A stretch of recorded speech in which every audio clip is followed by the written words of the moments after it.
Bismillahirrahmanirrahim. Assalamualaikum warahmatullahi wabarakatuh. Selamat siang kepada Bapak Dr. H. Slamet Haryono SEMSI dan teman-teman sekalian. Izinkan kami dari kelompok 1 akan mempresentasikan hasil tugas kami untuk mata kuliah teori akuntansi dengan judul Konsep Akuntansi Perspektif Islam. Sebelumnya, izinkan kami untuk memperkenalkan diri dimulai dari saya, Susi Susanti, dan rekan saya, Nanda Handayani, serta Muhammad Adi Hidayat. Baik, untuk mempersingkat waktu, materi yang pertama akan disampaikan oleh saya, yaitu mengenai konsep akuntansi konvensional. Akuntansi keuangan umumnya berkaitan dengan 4 hal. Yang pertama, pengakuan. Yang kedua, pengukuran. Yang ketiga, pencatatan. Dan yang keempat, penyajian unsur-unsur laporan keuangan. Adapun elemen-elemen yang terdapat dalam laporan keuangan meliputi aset, kewajiban, pendapatan, beban, dan ekuitas. Selanjutnya, pengakuan.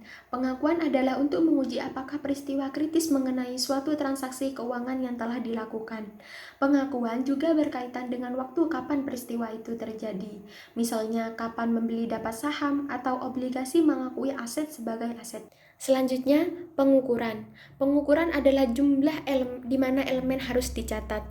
Misalnya, jika Anda membeli 10.000 unit saham di perusahaan A seharga 10.000 dan membayar segera 5.000 dan berjanji untuk membayar sisanya di kemudian hari, berapa nilai saham yang akan dicatat?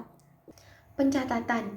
Pencatatan adalah tata cara pembukuan double entry, sistem seperti mendebit dan mengkredit akun yang relevan. Selanjutnya, apa yang dimaksud penyajian dalam akuntansi keuangan? Penyajian adalah bagaimana peristiwa atau transaksi diungkapkan dalam suatu laporan keuangan.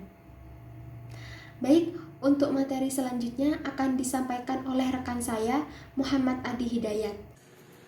3 dasar asumsi. Yang pertama, akrual. Akrual adalah dasar akuntansi untuk mengakui bisnis transaksi dan peristiwa. Yang kedua, ada going concern. Going concern adalah di mana laporan keuangan disusun dengan asumsi bahwa bisnis akan berlanjut di masa mendatang. Yang ketiga, periodicity.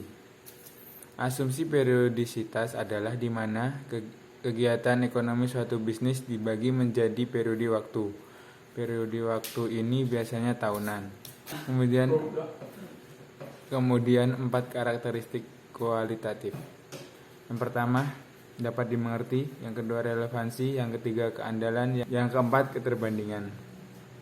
Karakteristik kualitatif yang pertama yaitu dapat dimengerti. Informasi keuangan yang disajikan harus dapat mudah dimengerti oleh pengguna yang memiliki pengetahuan yang wajar tentang bisnis, akuntansi, dan kegiatan ekonomi. Informasi relevansi adalah di mana jika disediakan harus dapat untuk mempengaruhi keputusan ekonomi pengguna dengan mengevaluasi peristiwa di masa lalu, sekarang, dan yang akan datang. Keandalan. Keandalan merupakan salah satu karakteristik yang harus dimiliki dari penyajian informasi akuntansi, sebab hal ini berguna untuk pengambilan keputusan. Informasi yang andal diperlukan untuk membuat penilaian tentang potensi penghasilan dan posisi keuangan perusahaan.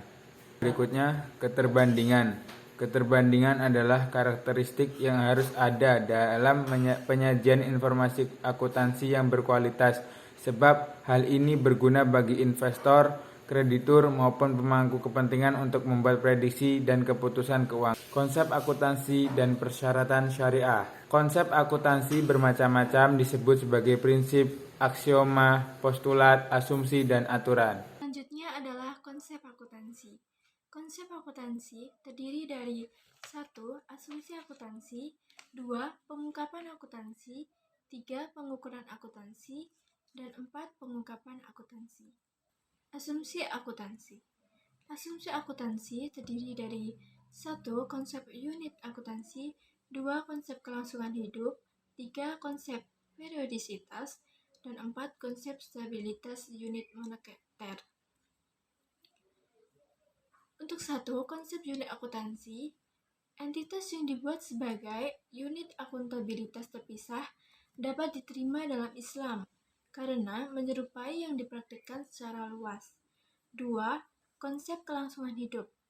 Kontrak keuangan Islam khususnya terdiri atas musyarakah dan mudharabah yang berlaku dalam periode tertentu sesuai dengan perjanjian atau apabila salah satu pihak memilih untuk memutuskan kontrak tersebut. Kelangsungan hidup adalah asumsi bisnis atau entitas sebagai kelangsungan atau berlanjut di masa mendatang kecuali ada bukti yang signifikan sebaliknya. Dengan demikian, asumsi ini penting terutama bagi bank syariah. 3. Konsep periodisitas. Akuntansi konvensional juga dapat diterima dalam Islam atas dasar bahwa bahkan dalam kasus zakat itu dibayar setahun sekali sebagai periode pengukuran. 4. Konsep stabilitas unit moneter. AAOIFI juga menemukan bahwa stabilitas daya beli unit moneter dapat digunakan sebagai salah satu asumsi utama.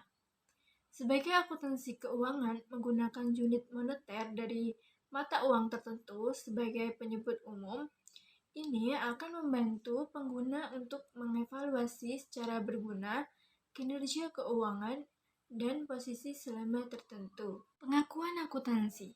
Pengakuan akuntansi mengacu pada pencatatan dasar unsur-unsur laporan keuangan. SFA 2 AAOIFI merekomendasikan bahwa pendapatan harus diakui pada saat direalisasikan. Realisasi pendapatan akan terjadi ketika salah satu dari 3 kondisi terpenuhi. Kondisi tersebut adalah 1. Entitas memiliki hak untuk menerima pendapatan. 2. Ada kewajiban dari pihak lain untuk membayar.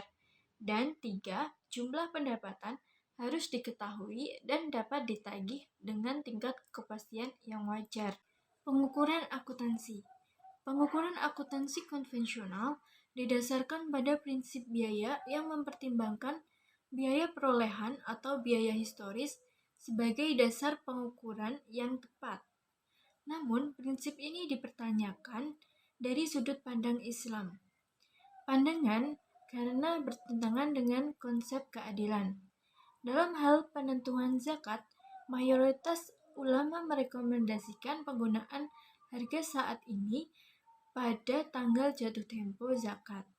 Argumen untuk penggunaan nilai pasar saat ini didasarkan pada kebutuhan akan penilaian kekayaan yang paling akurat untuk dikenakan zakat, agar dapat memberikan keadilan bagi penerima zakat dan pembayar zakat. Pengungkapan akuntansi. Tujuan pengungkapan akuntansi untuk perusahaan Islam. 1. Persyaratan khusus yang ditetapkan oleh syariah bagi perusahaan untuk menghindari riba dan membayar zakat. 2. Persyaratan umum yang disebut sebagai akuntabilitas sosial dan pengungkapan penuh. Konsep dasar akuntabilitas Islam adalah di mana umat Islam percaya bahwa semua sumber daya tersedia untuk individu dalam bentuk kepercayaan.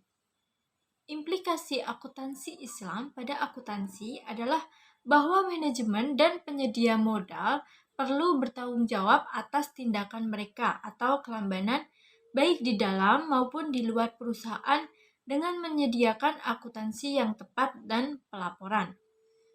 Untuk membuat informasi yang diberikan berguna bagi pengguna dan catatan tambahan yang cukup agar catatan dan informasi tersebut menjadi diperlukan. Terima kasih atas perhatiannya. Sekian penjelasan materi dari kami. Kurang lebihnya mohon maaf. Wassalamualaikum warahmatullahi wabarakatuh.